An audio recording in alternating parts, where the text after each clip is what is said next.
அந்நாளில் அகிலங்களின் இறைவனுடைய பிரம்மாண்டமான நீதிமன்றத்தில் மனிதன் விசாரணைக்காக நிறுத்தப்படுவான். தப்பிக்க வழியின்றி அவன் திகைத்து நிற்பான். இன்று நாம் அவர்களின் வாய்களின் மீது முத்திரையிடுவோம். அவர்கள் உலகில் செய்து கொண்டிருந்தவை பற்றி அவர்களின் கைகள் நம்மிடம் பேசும். அல்-குர்ஆன் 36:65. இந்த கைகள் சொல்லும், யா அல்லாஹ், இவன் என்னை பயன்படுத்தி ஹராமானவற்றை தொட்டான், பிறருக்கு அநீதி இழைத்தான் என்று சாட்சி கூறும்.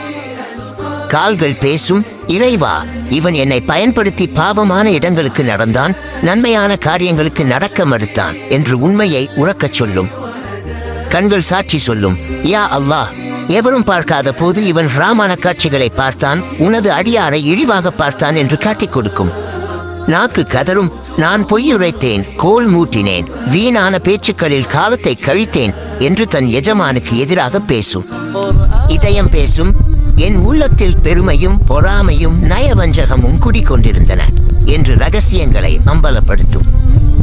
அவன் தன் தூள்களிடம் கேட்பான், எனக்கு எதிராக நீங்கள் ஏன் சாட்சி சொல்கிறீர்கள்? அதற்கு அவை, அனைத்து பொருட்களையும் பேச வைத்த அல்லாஹ்வே எங்களையும் பேச வைத்தான் என பதிலளிக்கும். சகோதரர்களே, அந்த விசாரணை நாள் வருவதற்கு முன்பே, நம் உறுப்புகள் நமக்கு எதிராக பேசுவதற்கு முன்பே இறைவனிடம் கண்ணீர் மல்க தப்பா செய்து திரும்புவோம். நம்முடைய ஒவ்வொரு அசைவும் கண்காணிக்கப்படுகிறது. மறுமையின் வெற்றியை இலக்காக கொண்டு நம் வாழ்வை அமைத்துக் கொள்வோம்.